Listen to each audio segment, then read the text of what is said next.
षड्विज्ञो दशबलो अद्वैयवादी विनायकः मुनीन्द्रः श्रीघनः शास्ता मुनिशाक्यमुनिनिस्तयः सह शाक्यसिंहः सर्वार्थसिद्धः सौधो दानेश्वसः गौतमिर्वाकबन्धुस्स मायादेवी सुतस्य सह दिट्ठिबन्धन बान्धेय तन्हा सोतेन वाहिते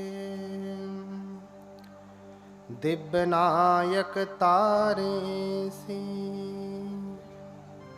भगवन्तस्य ते नमो। साधु साधु साधु।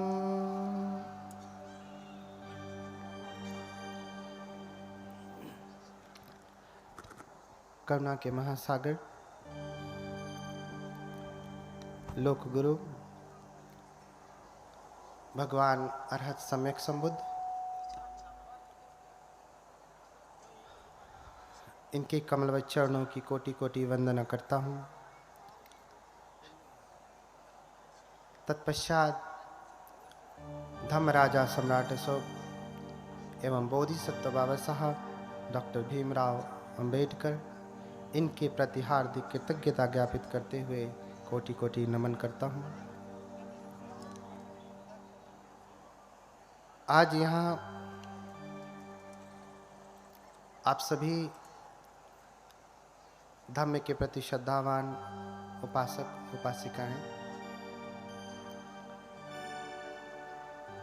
बड़ी मेहनत से आप लोगों ने इस कथा का आयोजन किया। तमाम विघ्नों के बाद इस मऊ की धरती पर अंततः कथा लगी ही, जिसमें उपासिका उषा भारती जी जान से लगी रहीं और उनका हृदय से बाकी लोग भी सहयोग करते रहे। जैसे यहाँ पे बीच में गणमान्य उपासक वर्ग भी बैठे हैं,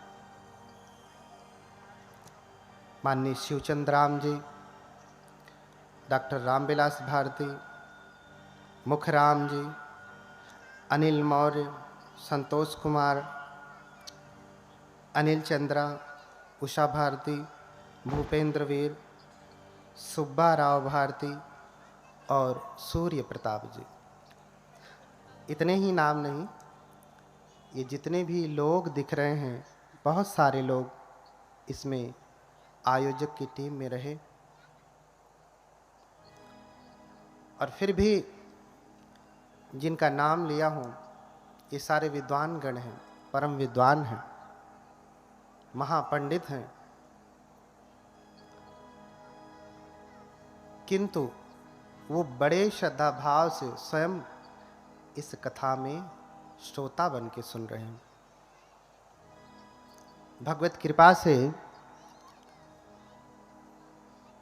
विश्व के कई बौद्ध देशों में जाने का, रहने का, संस्कृति के अध्ययन का अवसर मिला और मिल रहा है। मैंने देखा है कि वहाँ के मंत्री, मुख्यमंत्री, राजा महाराजा, बड़े बड़े श्रेष्ठी, बड़े बड़े ज्ञानी जब भिक्षु आते हैं तो उनके सामने नतमस्तक होकर के उनसे निम्न आसन पर बैठते हैं, उनसे नीचे बैठते हैं। क्यों? क्योंकि वो अपने गुरु का आदर करते हैं, अपने गुरु का आदर करते हैं, सम्मान करते हैं। जैसे गांव में पहले परंपरा थी, तो खाट होती थी तो पिता के पास में खाट पर कोई नहीं बैठता था। कोई आवश्यकता पड़ गई तो लोग खाट के दाहिने नहीं बाएं बैठते थे। ऐसा इसलिए नहीं कि वो नीचे बैठे हैं तो निम्न हैं, ऊपर बैठे हैं तो उच्च हैं, ऐसा बिल्कुल नहीं। बस इतना ही है कि अपने गुरुओं के प्रति आदर है। बुद्ध धम्म संघ को जो हम नमन करते हैं, हमने कहा बुद्धं शरणं गच्छामि, धम्मं शरणं गच्छामि, संघं शरणं गच्छामि। तो जब हम संघ कहते हैं, जब हम उनकी शरण जाते हैं, बुद्ध धम्म तो आप समझ रहे हैं, लेकिन जब हम संघ की शरण जाते हैं, थोड़ा सा आवाज तेज कर दो, तो संघ कौन है? अगर देखा जाए तो मूल संघ भिक्षु संघ है, भिक्षुनी संघ है। द्वितीयक संघ उपासक संघ, उपासिका संघ। तो संघ की शरण जाने का तात्पर्य ही हुआ कि हम संघ का आदर करते हैं, संघ का सम्मान करते हैं। और ये सम्मान, ये गौरव बुद्ध के प्रति, धम्म के प्रति भारत में भी बढ़ रहा है। ऐसा देख करके बड़ा ही आनंद होता है। कभी कभी लोगों के मन में प्रश्न होता है कि वो तो ऊंचे बैठे, हम लोग नीचे बैठे। यहाँ बहुत सारे जैसे उपासक गण हैं, डॉक्टर रामविलास भारती राष्ट्रपति पुरस्कार से पुरस्कृत हैं, लेकिन जब शील की याचना करनी हुई तो वो अपने पैरों को मोड़ करके नीचे आपके साथ बैठ करके शील की याचना किए हैं, धम्म की महिमा को, गरिमा को समझते हुए। मैं तो राष्ट्रपति से नहीं सम्मानित हूँ, राष्ट्रपति पुरस्कार से, लेकिन ये गौरव है धम्म के प्रति, संघ के प्रति, बुद्ध के प्रति। आज आप सभी लोग कथा सुनेंगे, बहुत सारे ऐसे शब्द मिलेंगे जो आपको पचेंगे नहीं, खाते ही उसमें उबाल आने लगेगा, जी मचलाने लगेगा सुनते ही। लेकिन ये 3 दिन का प्रोग्राम है। पहले दिन जी मचलाएगा, दूसरे दिन थोड़ा ठीक होगा, चौथे दिन रोग से मुक्ति हो जाएगी। शब्दों को लेकर के घबराने की आवश्यकता नहीं। 3 दिन अगर आपने ठीक से सुना तो आपको अधिकतम शब्दों के उत्तर मिल जाने हैं। इसलिए शब्द को लेकर के आप परेशान न होइए। कभी देवता, कभी देवलोक, अन्य अन्य चीजें आपको सुनने को मिलेंगी। चूंकि ये जो कथा होगी ये मूल त्रिपिटक से होगी। त्रिपिटक क्या है? ये हम लोगों का बौद्ध ग्रंथ है, बौद्धों का धर्म ग्रंथ है। और ये मूल त्रिपिटक जो पूरे विश्व में मान्य है, वो 6वीं संगीति का, 6वें संगायन का, वो संगायन जिसमें स्वयं बाबा साहब रहे हैं, डॉक्टर भीमराव अंबेडकर रहे हैं, जिस संगीति में, जिनकी देखरेख में, जिनके अनुमोदन से 6वीं संगीति संपन्न हुई है। इसलिए जो प्रमाण होंगे, जो शब्द होंगे, उन्हीं त्रिपिटक से हैं। अगर उसमें अशुद्धि होगी, गड़बड़ी होगी आपको समझने में, तो थोड़ा रुकिएगा, क्योंकि मैं जो कहूँगा वो बाबा साहब द्वारा अनुमोदित त्रिपिटक से ही कहूँगा, तो उसका अर्थ होगा, उसे आप समझिएगा। कभी कभी आपको लगेगा ये तो मिलावट है, किसी अन्य धर्म जैसा है। फिर से वही कहता हूँ कि ये बाबा साहब द्वारा 6वीं संगीति से अनुमोदित त्रिपिटक के अनुसार है। तो एक बार सभी लोग बोले भगवान बुद्ध की, बोलिए भगवान बुद्ध की, भगवान बुद्ध की। थोड़ा जगह ले सकते हैं, गर्मी हो रही है तो उधर पीछे तक जगह खाली है ना, थोड़ा सरक के बैठेंगे तो कम गर्मी लगेगी। देखिए, इसलिए हमने भी पंखा बंद करवा दिया, ताकि आपको ऐसा न लगे कि हम तो पंखा की हवा ले रहे हैं और आप गर्मी में बैठे। तो हम भी आपके जैसे पालथी मार के ही बैठे हैं, बस ऊंचा है। तो जितनी पीड़ा आपको होगी बैठने में, उतनी मुझे भी है। जितनी गर्मी आपको लगेगी उतनी मुझे भी लगेगी। इसलिए धैर्य पूर्वक सुने, क्योंकि हम ऐसे भगवान की कथा सुनाने जा रहे हैं कथा तो बहुत सुनते हैं आप। कथा सुनने के बाद मन में प्रश्न आता है, या कभी कोई आपसे पूछता है कि अरे आप तो कथा सुन करके आई हैं, आपके भगवान तो ऐसा कर लेते हैं, वैसा कर लेते हैं, कभी हवा में उड़ जाते हैं, कभी ये लीला कर लेते हैं, तो आप लोग क्यों नहीं करते? हमें भी तो करना चाहिए ना। हम कक्षा में जा रहे हैं, कक्षा में जा रहे हैं और गुरु हमें पढ़ा रहा है। क्या पढ़ा रहा है? कि पानी कैसे बनता है। और फिर कहे गुरु, शिक्षक कि चलो तुम भी H2O को मिला के पानी बनाओ, पूरा विधि बताया, तो आप बनाएंगे कि नहीं? बनाएंगे और बनेगा भी। और आप ये कह दें कि अरे वो तो वैज्ञानिक थे, उन्होंने बना दिया, हम कैसे बनाएंगे? तो फिर आपकी पढ़ाई का कोई अर्थ है? कोई अर्थ नहीं। ऐसे ही कथा आप सुनते हैं और सुनने के बाद कहा जाए तुम भी उस भगवान जैसे बनो, तो क्या उत्तर देते हैं? अरे वो तो भगवान है, वो तो सब कर सकते हैं, हम कैसे करें? हम तो इंसान हैं ना। तो फिर जब भाई भगवान है, उनका जीवन, उनका प्रसंग तुम्हारे लिए सार्थक नहीं, ये कक्षा तुम्हारे लिए सार्थक नहीं, तो सुनने का कोई अर्थ है? नहीं। इसीलिए हम सभी लोग आज इकट्ठा हुए हैं कि जो कथा सुनेंगे, कैसे कोई एक व्यक्ति बुद्ध हो जाता है, जिनकी तस्वीर लगी है, इधर पीछे भी लगे हैं। कैसे कोई एक व्यक्ति मां के गर्भ से ही जन्म लेकर के बुद्ध हो जाता है, और हम सभी मां के गर्भ से आकर के ठीक से मनुष्य भी नहीं हो पाते हैं। सारा जीवन पशु का जीवन रह जाता है। क्या कारण है? क्या कारण है? तो आपको ये चरित्र सुनना पड़ेगा। अगर आप ठीक से सुनेंगे तो आपके जीवन में भी परम भगवत्ता जगेगी, आप भी भगवान हो सकते हैं। भगवान कौन? हाँ, भगवान कौन? अक्सर प्रश्न होता है कि भगवान किसे कहते हैं। बौद्ध धर्म में भगवान नहीं होते, अन्य लोगों को भगवान कहा जाता है। शब्दों को लेकर के लोग लड़ाई करते हैं, भगवाधारी भगवाधारी कहते हैं। आप शब्द भी देखें, भगवा, क्या भगवा शब्द संस्कृत में है? क्या भगवा शब्द हिंदी में है? क्या भगवा शब्द अंग्रेजी में है?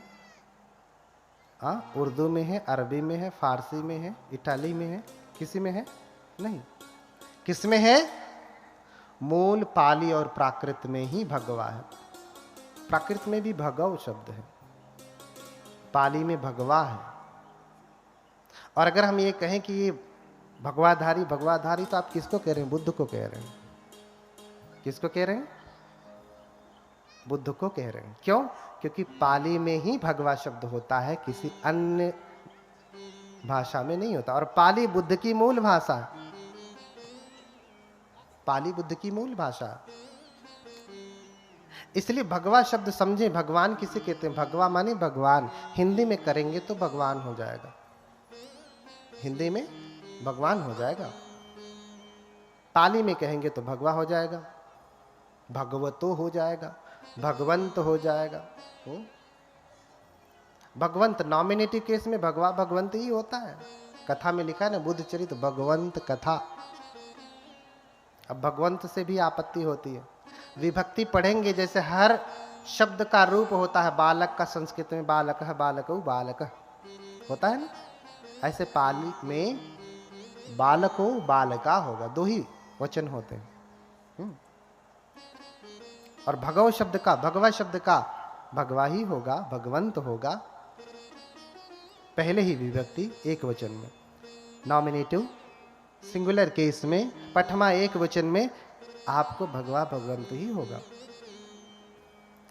तो भगवा किसे कहते हैं? भगवान किसे कहते हैं?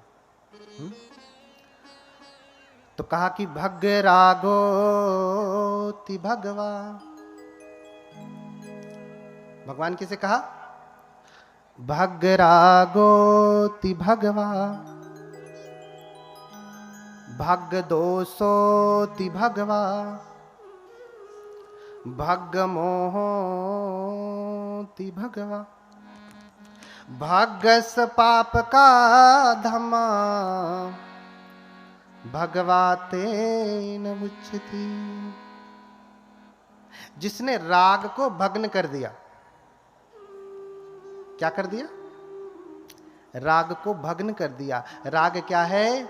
हमारी पांचों इंद्रियों के द्वारा जो आकर्षण होता है वही राग है।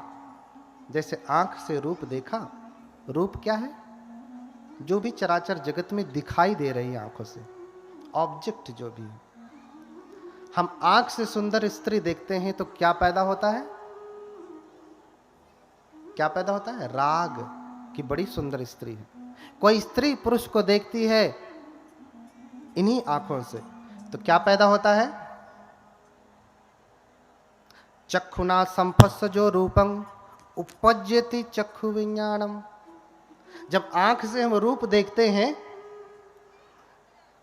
तो क्या पैदा होता है? चक्षु का विज्ञान पैदा होता है। वो अच्छा और बुरा दोनों हो सकता है। स्त्री सुंदर है तो बहुत सुंदर है, स्त्री कुरूप है तो अरे, ऐसे पुरुष के संदर्भ में भी। तो जिसने राग को भग्न कर दिया, आंखों से हम राग पैदा करते हैं। देखिए, हम हर चीज से स्वाद लेते हैं, स्वाद नहीं लेते। जिस चीज में स्वाद नहीं है वो चीज आप कभी भी नहीं खाते। अच्छा, स्वाद, आपने स्वाद लिया है? किस किस चीज से स्वाद लिया है बताएं?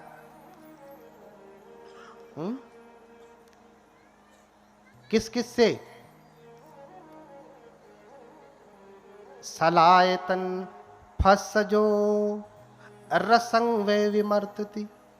जब हमारे क्षह आयतन उनके आलंबनों के साथ टकराते हैं तो व्यक्ति स्वाद लेता है। स्वाद, आज तक आप एक ही स्वाद जानते हैं, एक ही प्रकार का आहार जानते हैं, लेकिन बुद्ध 4 आहार कहते हैं। कितने? कितने?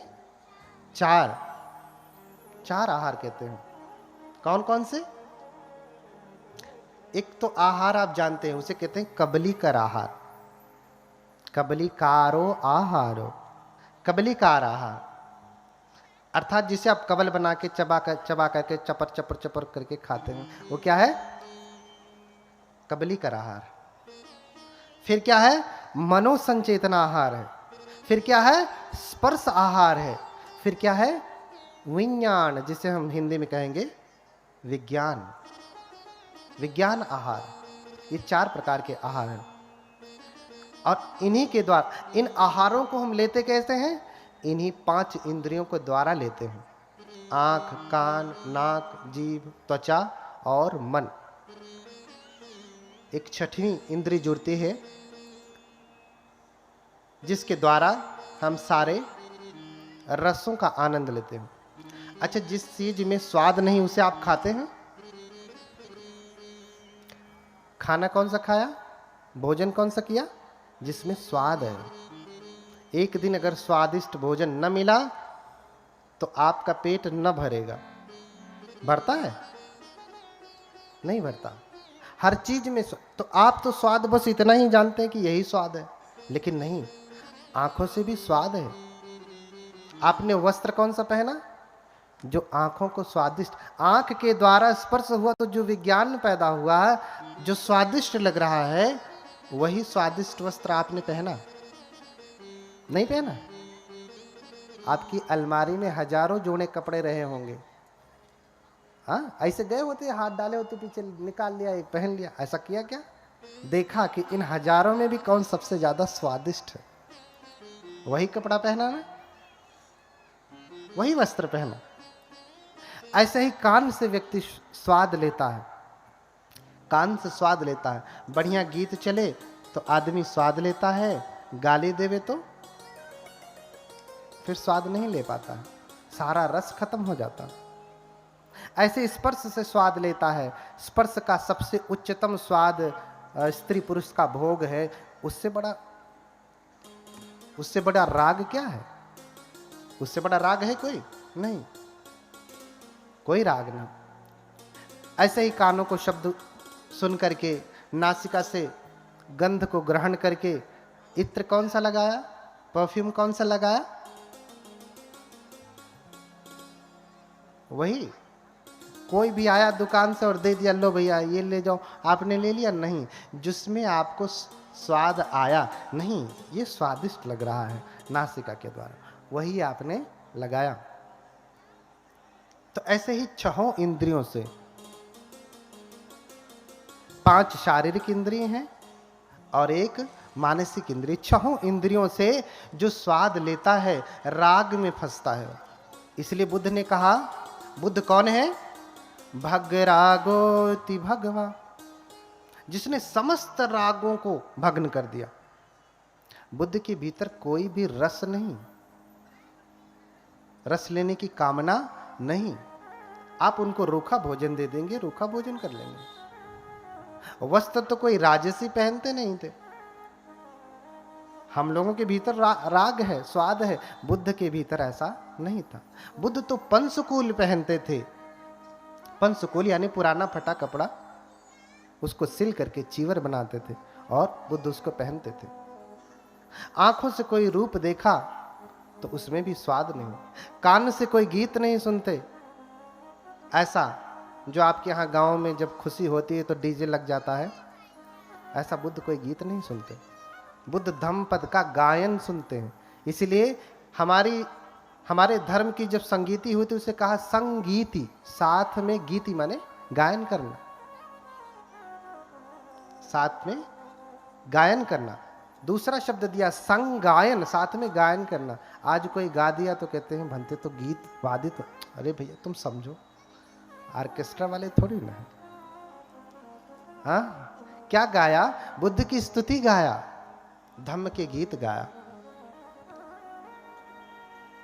तो भग रागोति भगवा, जिसने राग को भग्न कर दिया। भग दोषोति भगवा, जिसने दोष को भग्न कर दिया। दोष कहेंगे हिंदी में तो द्वेष होगा। किसी भी प्रकार की ईर्ष्या, जलन, क्रोध, अहंकार, ये सब कुछ जिसने त्याग दिया। बुद्ध तो छोटे से छोटे जीव के प्रति कारुणिक है, इसलिए बुद्ध को महाकारुणिक कहा गया। बुद्ध के जैसा धरती पे करुणावान आज तक कोई नहीं हुआ। बुद्ध के जैसा, बुद्ध जिसके ऊपर करुणा करते हैं, मार करके भी लोग करुणा करते हैं। बुद्ध बिना मारे ही करुणा कर देते हैं। क्यों? क्योंकि बुद्ध परम सामर्थ्यवान है। अरे भैया, किसी को सुधारना है तो उसे बंदूक चला के मारना जरूरी है। इसलिए देश का संविधान बहुत विषम परिस्थिति में ही जाकर के फांसी की सजा देता है। क्यों? क्योंकि बाबा साहब उस भगवान बुद्ध की शिक्षा से प्रेरित हैं। जब कोई विकल्प ही नहीं बचता, तब जाकर के मारने का विधान दिया गया संविधान में। बुद्ध परम कारुणिक हैं। अंगुलीमाल जैसे डाकू को, जिसने हजारों की हत्या की, 1999 की हत्या की। कितने की? 1999। 999 नहीं, 1000 तो मार के ही आया। गुरु से बोला कि मार दिया 1000 को। आपकी गुरु दक्षिणा पूरी हुई। बोले क्या सबूत है तूने मारा? सबूत तो कुछ नहीं। तो अब से जब मारता है तो उंगली काट करके पहन लेता। तो 999 दोबारा पूरा किया। 1000वें नंबर पे भगवान बुद्ध थे। तो 1999 की हत्या करने वाला कोई आज के समय में कोई ऐसा एक व्यक्ति का नाम बताइए, कोई है? या तब के समय में ही, बुद्ध के समय में ही किसी ऐतिहासिक व्यक्ति का नाम बताइए जिसने किया हो? नहीं। एक अकेले व्यक्ति ने इतने की हत्या नहीं की होगी। यहां तक कि बड़े बड़े राजा महाराजा भी अधिकतम मारे होंगे तो 100, 200, 500 मारे होंगे, इससे अधिक नहीं। लेकिन इसने 1999 की हत्या की। बुद्ध भी चाहते तो मार देते। राजा बिंबिसार, प्रसेनजीत आदेश देते मरवा दो।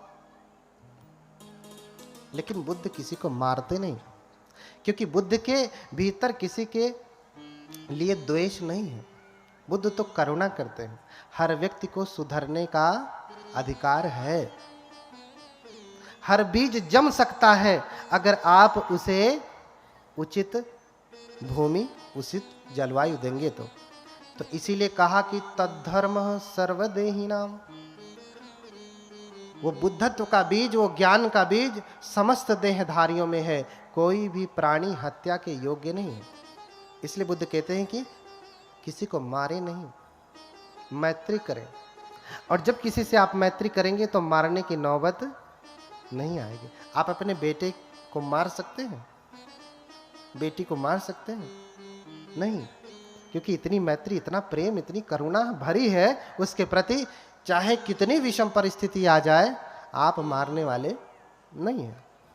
इसलिए माँ के प्रेम को, माँ की मैत्री को सर्वश्रेष्ठ प्रेम, मैत्री और करुणा कहा। तो बुद्ध अंगुलीमाल जैसे व्यक्ति को भी मारते नहीं, उसे रास्ते पे ला देते हैं। क्यों? क्योंकि बुद्ध परम सामर्थ्यवान है, बिगड़े से बिगड़े व्यक्ति को भी सीधा कर लेते हैं। इसलिए बुद्ध को कहा गया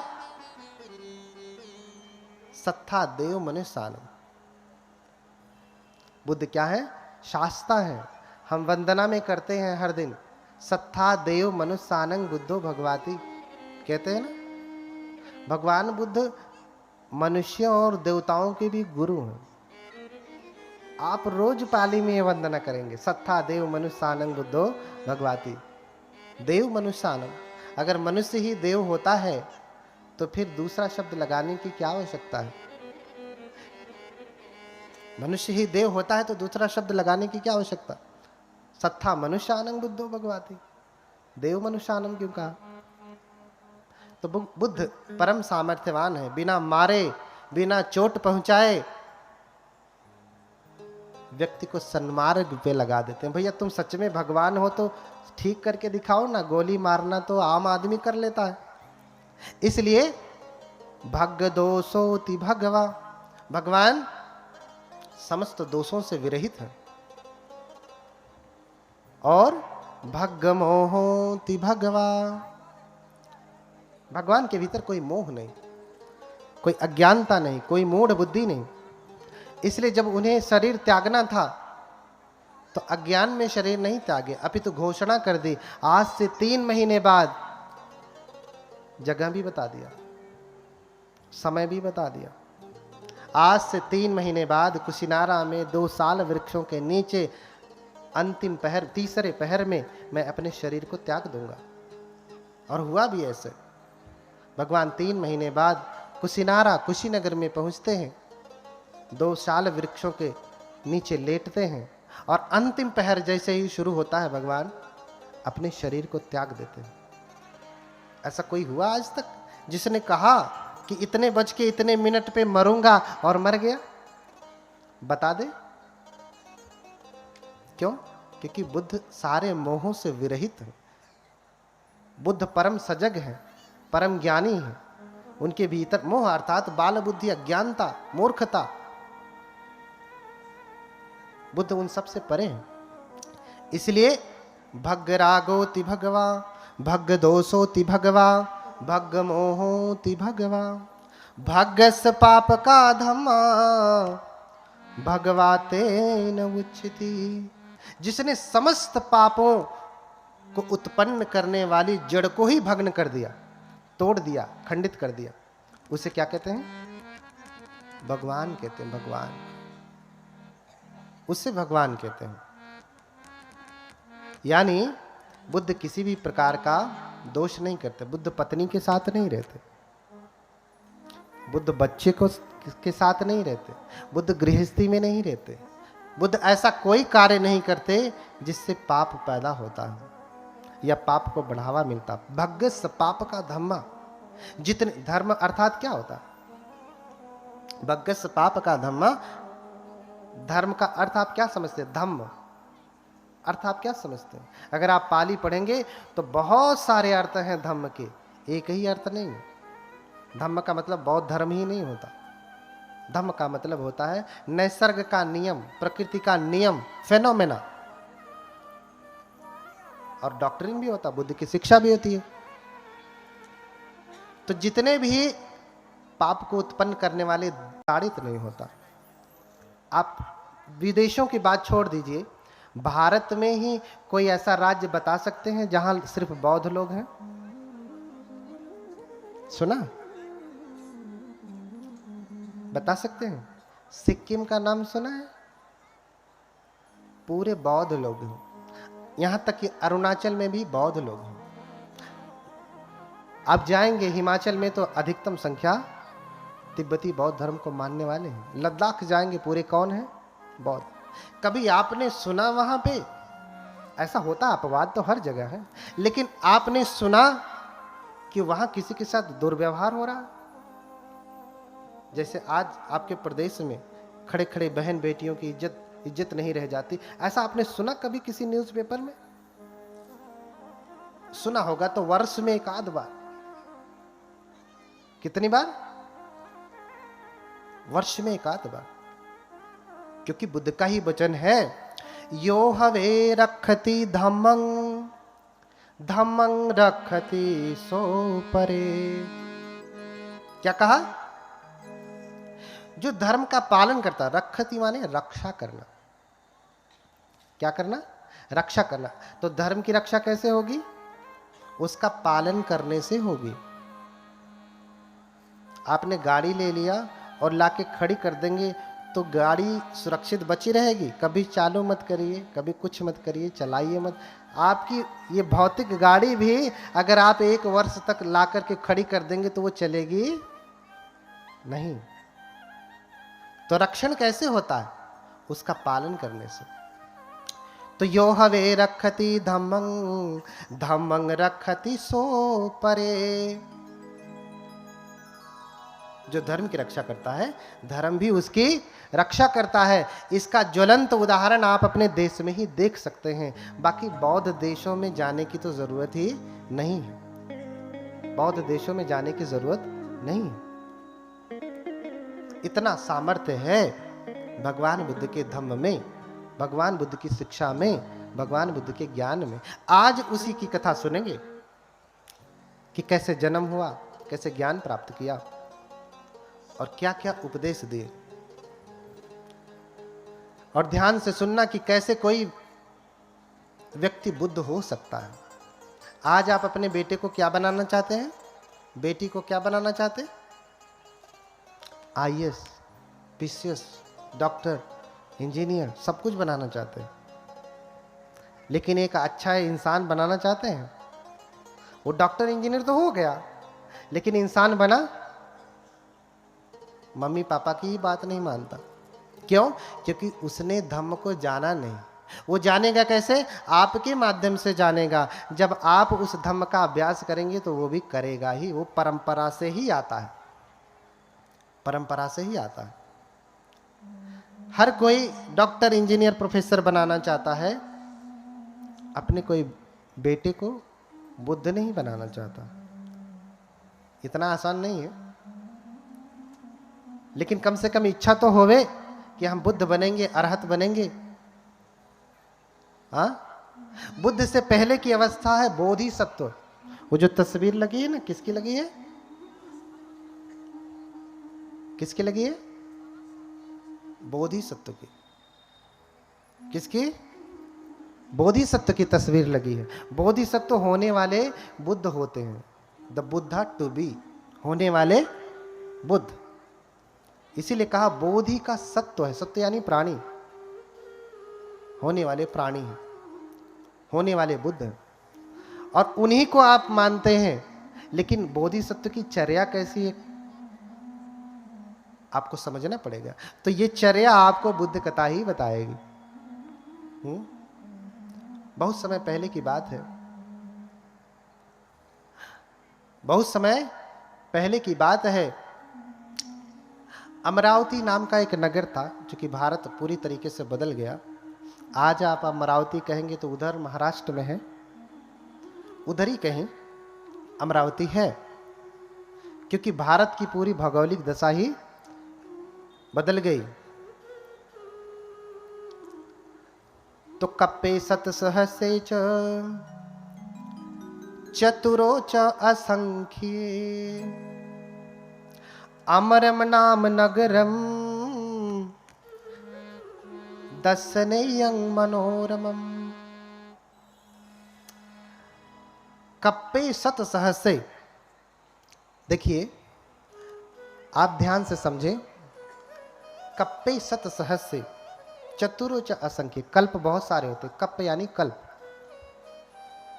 एक कल्प होता है जिसे हम आयु कल्प कहते हैं, दूसरा कल्प होता है अनंतर कल्प, तीसरा कल्प होता है असंख्येय कल्प, और अंतिम जो कल्प होता है वो क्या होता है?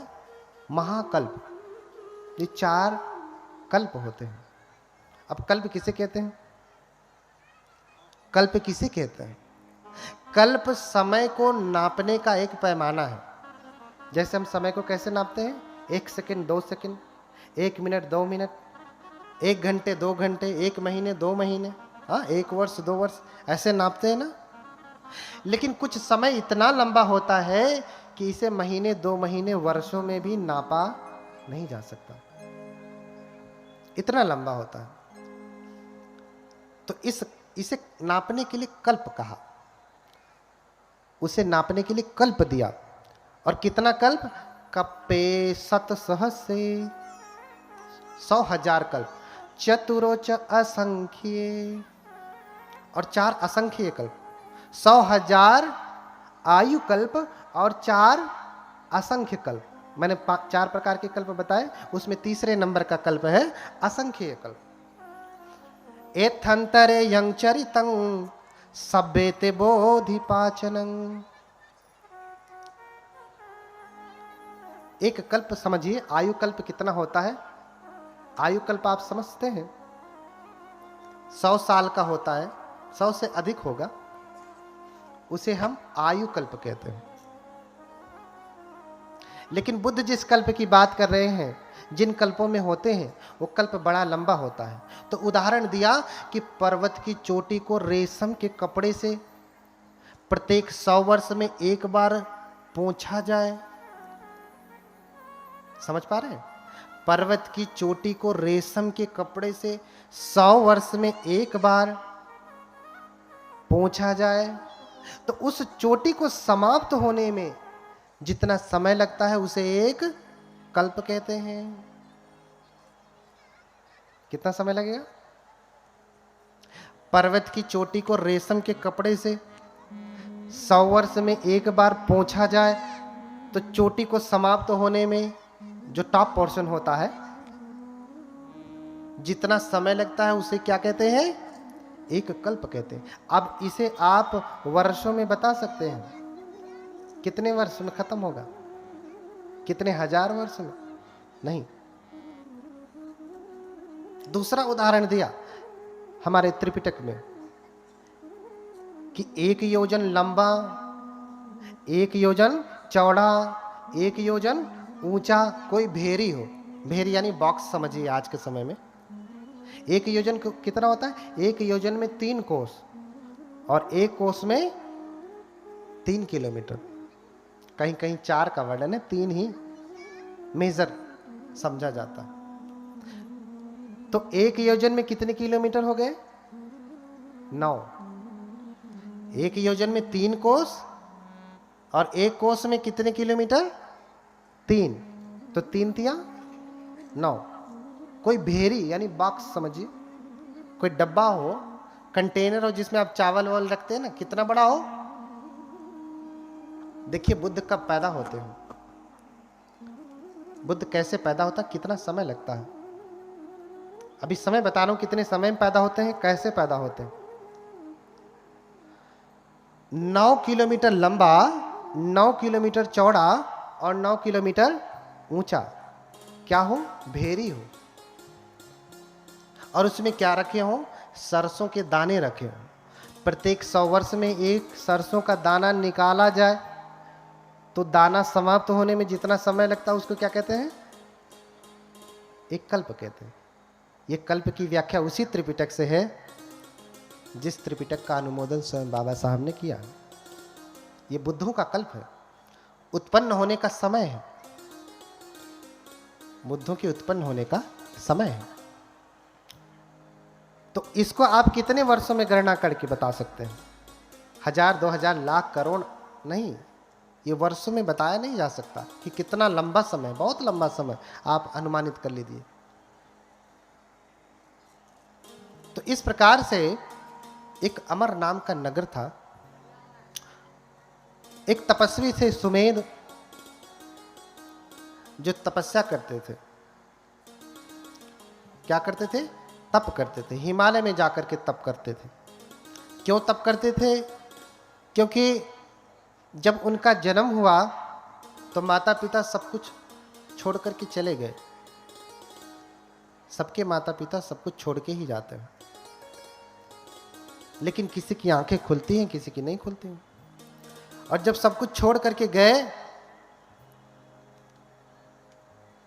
तो सुमेध सोचने लगे कि इतने मेरे पितामह सामर्थ्यवान थे, मेरे पिता सामर्थ्यवान थे, लेकिन ये कुछ भी लेकर के नहीं गए। क्यों? क्योंकि पूरी हवेली बनाया, और जब खाता बही वाला पूरा निकाल करके विवरण दे दिया कि इतना तुम्हारे पिता का धन है, इतना तुम्हारे पितामह का धन है, ऐसे करके यावता सत्तमः युगा, 7 पीढ़ियों का पूरा विवरण दे दिया कि ये परंपरागत चलने वाला धन है। तो सुमेध सोचने लगे, मेरे पिता भी नहीं लेकर के गए, दादा भी नहीं लेकर गए, परदादा भी नहीं लेके गए, उनके भी पिता, दादा, परदादा, उनके ऐसे 7 पीढ़ियों तक से कोई नहीं लेकर के गया। ये धन तब से है, तो क्या मैं जब मरूंगा तो इसे लेकर के जाऊंगा? हाँ? क्या मैं इसे लेकर के जाऊंगा? नहीं। जब वो खाली हाथ से गए तो मैं भी खाली हाथ से ही जाऊंगा, हाथ में लेकर के नहीं जाऊंगा। इसलिए कबीरदास कहते हैं कि कबीर शोधन संचिए जो आगे को होए, अरुशीस चढ़ाए पोटली ले जात न देखा कोई। किसी को देखा आपने? ऐसे धन का संग्रह करें जो आगे को होए, अर्थात आपके साथ वो धन चले। जहां आप जाएं आपके साथ आपका धन जाए। तो कौन सा धन जाएगा? जो अलमारी में रखा है, कि जो बैंक में रखा है, कि जो आपने यहाँ पे बनाया है, ये जाएगा? तो इसलिए कबीरदास कहते हैं कि कबीर शोधन संचिए जो आगे को होए, जो आगे आगे चले, आपके साथ चले। क्यों? क्योंकि शीश चढ़ाए पोटली, गठरी बांध करके देखा किसी को? ले जात न देखा कोई, सर पे बांध करके कोई लेके जाता नहीं। अरे उस समय भाई गठरी थी, फट जाती होगी रास्ते में। आज तो बढ़िया बढ़िया सूटकेस है, लुई फिलिपी, तो कौन कौन सा है, भर लो उसमें, लेके जाना। महंगे वाले 10,000, 20,000, 1 लाख का बैग बनवा लो, उसमें लेके जाना। ले जा पाएंगे? नहीं। कोई ऐसा बैग नहीं बना, कोई ऐसी गठरी नहीं बनी जिसमें आप लाद करके लेकर के जाएंगे। तो यही सोच रहे हैं सुमेध कि मैं सर पे लाद करके लेकर के जाऊंगा नहीं। इसलिए मुनादी करवा देते हैं कि जिसको जो चाहिए सो ले जाए। मुनादी करवा दिया कि मेरे घर में जो कुछ भी है, जिसको जो चाहिए सो ले जाए। एक बार आप अपना घर खुला करके छोड़ दीजिए और कहिए जिसको जो चाहिए सो ले जाए, तो गरीब तो छोड़ दीजिए, धनवान भी लूटने पहुंच जाएगा। गरीब बाद में पहुंचेगा, धन अरे रुक, अमीर तो पहले ही उसे अपना रौब दिखा करके रोक देगा। हाँ? तो एक एक करके सारे, जिसे धन मिला सो धन ले गया, जिसे आसन मिला आसन ले गया, जिसे चारपाई मिली चारपाई ले गया, बेड ले गया, बिस्तरा ले गया, कंबल ले गया। हाँ? दरवाजा तक तोड़ के, खिड़कियां तक तोड़ करके लोग लेके चले गए। बस उनके इमारत का ढांचा बना। देख करके सुमेध हंसते हैं कि ये कितने ज्ञानी लोग हैं। इन्हें लगता है मैं लुटा रहा हूं तो मैं खो रहा हूं, और ये लेके जाएंगे तो ये बचा लेंगे। हाँ? ये बचा लेंगे। इसलिए सब कुछ छोड़ दिया और ऋषि का वेश धारण कर लिया, सन्यासी का, प्रवज्जित का रूप धारण कर लिया। बुद्ध को भी ऋषि कहा गया। क्या कहा गया? धम्मं देसेसि महेशिनो।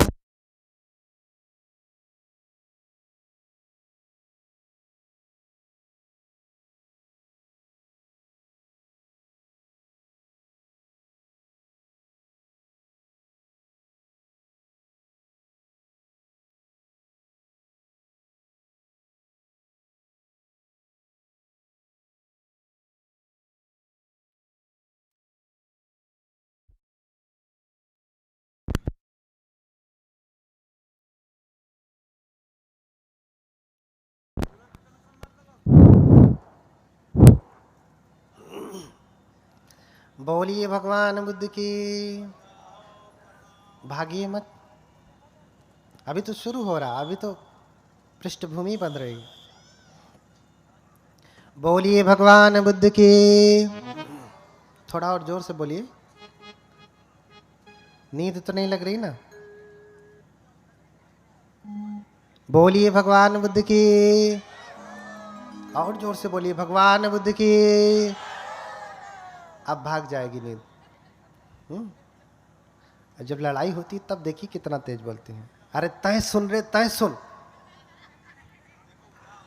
बोलिए भगवान बुद्ध की। हाँ, बुद्ध नाम स्मरणम मुख शुद्धि में वच। अगर बुद्ध के नाम का स्मरण करते हैं ना तो मुख की शुद्धि होती है, मंजन ब्रश करने से नहीं। कैसे होती है? क्योंकि ये मुख कितनी गंदगी फैलाता है। जब भी बोलेगा क्या बोलेगा? झूठ बोलेगा, चुगली करेगा, बकवास करेगा, कटु वचन बोलेगा, निंदा करेगा, प्रशंसा करेगा। हाँ, तो इससे कितनी अशुद्धि फैलती है। लेकिन बुद्ध जब आप कह रहे हैं तो मुख आपका पावन हो रहा है, क्योंकि बुद्ध का अर्थ है ज्ञान, सम्यक ज्ञान। और जब आप ज्ञान को स्मरण करेंगे, याद करेंगे, तो सब कुछ ठीक होने लगेगा। फिर से बोले भगवान बुद्ध की। हाँ, तो इसी वे समगहेत्वान विहरन्तो समाहितो सत्ताहभ्यंतरे पंचो अभिज्ञा अठ विधम पिच। हाँ, थोड़ा तेज करिए। तो ये धन मैं अपने साथ लेकर के नहीं जाऊंगा, क्योंकि मेरे दादा परदादा पितामह ये कोई लेकर के नहीं गया, मैं भी लेकर के नहीं जाऊंगा। इसलिए त्याग दिया और ऋषि का वेश धारण कर लिया। ऋषि यानी तपस्वी, मुनि यानी तपस्वी। बुद्ध को भी मुनि कहा, और मुनि की बड़ी परिभाषा की। मुनि की बड़ी परिभाषा की कि कोई मौन रहने से मुनि नहीं होता। न मौने न मुनि होती। मूल्य रूपो अविद्यसु यो चतुलंग वपग्गः वरमादाय पंडितो पापानि परिवज्जेति स मुनि तेन सो मुनि यो मुनाति उमो लोके मुनि तेन पवुच्यति। यानी जिसने समस्त पापों को त्याग दिया वो मुनि कहलाता है। समस्त पापों को त्यागने वाला कौन है? भगवान बुद्ध है। यही महामुनि है। इसका ज्वलंत उदाहरण आपको देखना हो तो आप म्यांमार में चले जाइए। म्यांमार में एक विहार है, मंदिर, एक विहार है जिसका नाम ही है महामुनि टेम्पल।